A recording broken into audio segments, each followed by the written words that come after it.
Ini mungkin akan jadi pelajaran yang paling berharga yang kalian akan dapatkan di dunia cryptocurrency. Ini kalian nggak akan ketemu materi dimanapun karena ini adalah hasil dari gue pengalaman selama beberapa tahun di dunia cryptocurrency yang gue pengen ajarin ke kalian yang mungkin gue nggak akan sharing di luar dari akademi ini. Kita tahu ya kan, negara-negara seperti Saudi yang menciptakan negara kayak Dubai gitu kan. Itu kenapa mereka bisa bikin negara seperti itu? Karena adanya minyak. Mereka punya resource yang besar. Jadi dari gurun pasir bisa jadi Dubai. Tapi kita misalnya lihat contohnya seperti orang-orang kaya zaman dulu di Amerika. Itu dibikin di railroad. Orang-orang yang super kaya itu karena awalnya diciptakan kereta, ada railroad dan lain-lain. Jadi industrialis. Nah sekarang di era modern ini, menurut gua komoditas yang sangat langka itu bukanlah minyak lagi, tapi apa? Yaitu attention orang, attention ekonomi. Itu kenapa kita bisa lihat Kim Kardashian itu bisa jadi super kaya, Kylie Jenner bisa jadi bilioner paling muda di dunia waktu itu. Kita juga bisa lihat orang-orang seperti Conor McGregor bikin whisky bisa laku. Kenapa? Karena semua itu adalah attention ekonomi.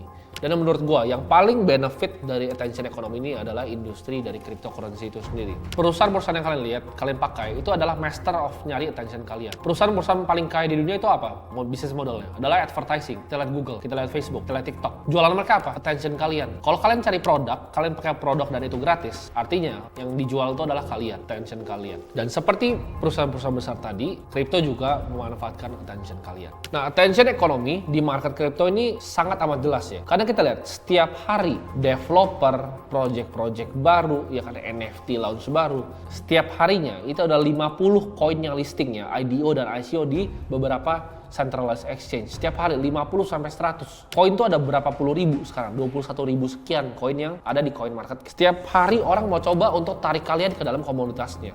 Setiap hari orang mau coba tarik kalian untuk pakai tokennya. Mereka berebutan untuk ngambil uang kalian, ya kan, kasih community, ya kan, jilat-jilatin community, pakai airdrop segala macam. Kita lihat selama 2 tahun terakhir di dunia kripto ya, NFT kayak lu mau lihat kripto, token-token baru, itu banyak banget airdrop sama 2 tahun terakhir. Untuk apa? Untuk bikin senang community-nya, supaya community-nya pakai project mereka, loyal, mulut ke mulut ngomong ke orang, oh gue dapat airdrop dari sini, dapat cuan dari sini, oh mau ikut dong. Attention itu sangat amat langka, karena kita tahu sendiri, kita buka video kadang udah malas ya kan. Kalian nonton video ini mungkin ini udah kalian buka beberapa kali gitu, nonton sekali bosan, karena attention kita di era zaman sekarang itu langka. Menurut gua ya, siklus summer atau bull run di kripto itu lebih mirip main game dibanding investasi. Jadi ibaratnya dunia market pasar kripto ini itu kayak multiplayer game yang besar, yang high score-nya itu dihitung dengan berapa jumlah uang kalian. Tapi yang mainin itu satu dunia. Pandangan gue ya, kenapa attention ekonomi itu begitu kuat di kripto? Karena gini, misalnya retail di Twitter ya, retail Indonesia, itu banyak yang nggak punya kapasitas dan kapabilitas untuk analisa project secara fundamental dan juga teknikal. Jadi mereka lari ke suatu hal lain, yaitu ngikut orang. Oh ini ada orang influencer bilang ini, gue akan ikut dia. Kenapa? Karena gue nggak punya kapabilitas di diri gue sendiri untuk analisa projectnya.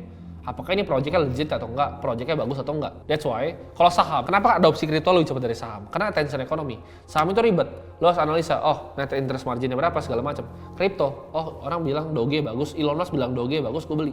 Itu perbedaannya. Satu bisa leverage attention ekonomi, saham juga pakai. Cuman saham itu ada fundamental di belakangnya. Kripto ini banyak token-token yang bahkan nggak ada fundamental, tapi bisa dipump. Nanti gue akan jelasin di belakang. Ini rumus emas yang kalian harus tahu di dunia kripto, yaitu supply atau sellers. Itu sama dengan buyer atau demand. Jadi ini rebutan antara attention aja. Jadi antara supply dan seller dan juga demand dan buyer. Ini semua tergantung tapi dalam namanya attention scarcity. Jadi tinggal rebutan aja dari mana ke mana. Karena gini ya, kita lihat kalau misalnya kita mau bikin suatu project yang benar-benar bagus, kita bikin project crypto yang utility-nya jelas. Developer itu time frame-nya itu tahunan. Nggak mungkin lo bisa develop something project dalam seminggu. Tapi time frame trader dan investor itu bisa mingguan bahkan harian. Bahkan ada yang zaman ya kan. Jadi itu ada dislokasi antara value yang bisa benar-benar di-provide sama developer sama real cash yang terjadi di pasar. Dibilang projectnya setahun lagi dibikinnya, timeline-nya masih 1-2 tahun, tapi tokennya udah ke-pump dulu 1-2 bulan. Jadi itu yang bisa terjadi di kripto. Kenapa? Karena attention ekonomi. Di saat bull run, token yang menang itu bukan project yang terbaik. Project bagus itu bisa tiduran. Yang naik itu apa? Project bagus tapi yang populer. Jadi jangan hilang kata-kata populer ini. Karena kalau cuma project bagus saja itu bisa ditinggalin. Ini gue bakal kategorin. Project bagus tapi nggak populer itu akan tercipta namanya niche market. Project baik yang populer itu pasti jadi winner namanya.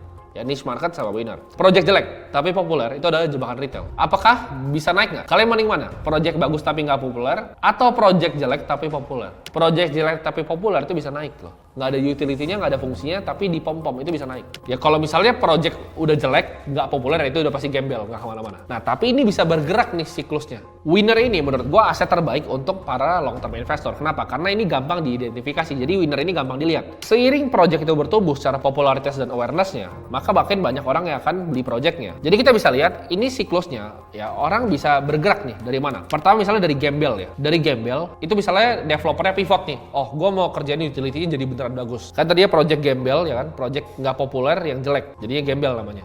Nah dari gembel ini bergerak ke niche. Kenapa? Karena developernya mulai pivot. Nah di sini tuh bisa jadi nggak laku. Begitu dia niche, udah niche projectnya makin bagus, pelan-pelan juga bisa jadi winner karena jadi populer. Nah tapi pemain kripto yang jago itu bisa cari project yang lebih murah potensi valuasinya dan tumpukin uangnya ke winner sambil cari opportunity lain. Jadi game-nya itu. Contohnya gini, kalau winner kita semua tahu winner siapa? Bitcoin, Ethereum. Udah jelas winner ya kan. Kayak misalnya kalau kita cari yang niche itu apa? Misalnya yang sekarang niche itu AV. Ini projectnya populer juga sebenarnya, tapi belum segede misalnya Ethereum dan Bitcoin. Kita lihat juga yang niche itu banyak sebenarnya project-project yang lain yang kecil-kecil. Gimana caranya niche ini bisa naik ke sampai populer seperti Ethereum, Solana, Bitcoin, dan BNB. Udah jadi segede itu top 10 lah, top 10 market cap. Itu adalah koin-koin yang winnernya.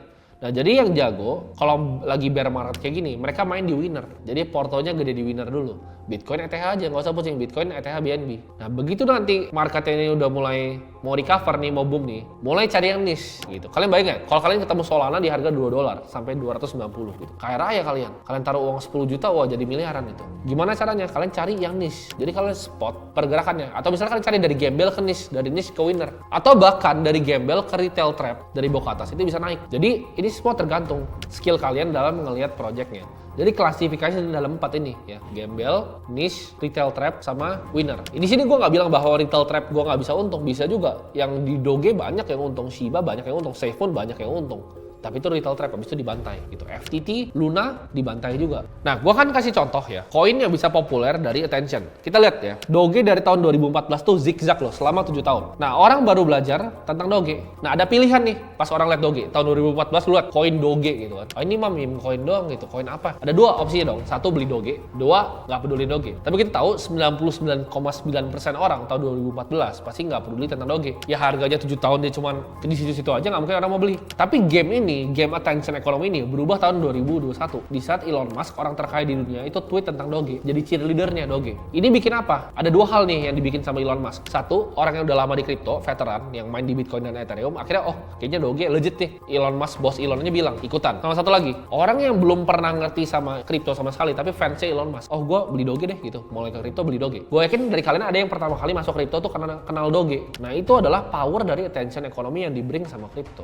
Nah ini gue akan kasih case study yang kedua tentang attention economy. Ini gue kasih token yang mungkin kalian familiar, yaitu ada Cardano dan Solana. Cardano tahun 2020 tuh adalah kesayangan semua YouTuber. Lu cari YouTuber kripto tahun 2020, dia akan ngomong top 3 koinnya. Cardano, XRP, misalnya Bitcoin gitu. Cardano selalu disebut. Tapi kalau kita lihat value-nya antara Solana dan Cardano, kalau lu bikin pairing-nya Solana Cardano, itu turunnya dalam banget, 94%. Kenapa bisa disparity tinggi banget? Padahal kan Cardano dibilangnya Ethereum killer, ya kan? Wah, lebih cepat, lebih efisien, bekas orang yang bikin Ethereum. Tapi kenapa? Pertanyaannya, Solana lebih tinggi. Padahal Solananya kadang mati gitu sistemnya. Karena attention economy yang dibawa sama Sam Bankman waktu itu. Jadi dia lebih ngerti cara mainin attention economy di Solana dibanding timnya Cardano. Cardano lebih nggak populer dibanding Solana. 93% drop down dari relative value kita lihat dari pairing Cardano dan Solana. Nah, attention itu salah satu resource yang langka. Nah, gimana caranya up to date di crypto? Caranya kalian masuk dive deep. Ini cara gue cari altcoin ya. Kalian cari ya Bitcoin yang forumnya bitcoin.org. Itu kalian ke bawah tuh ada altcoin discussion, itu kalian klik. Di situ banyak banget diskusi tentang altcoin yang bakal naik. Kita juga bisa masuk ke Reddit ya, cryptocurrency. Kita masuk ke Twitter. Kalian buka Twitter, kalian cek Twitter gue pribadi, cek following gue, kalian follow-followin aja. Itu banyak banget info-info yang menarik dan cepat beritanya di sana. Kenapa harus up to date dan cepat? Karena crypto itu adalah attention economy. Saran gue apa untuk sekarang? Kita hold winners dan kita avoid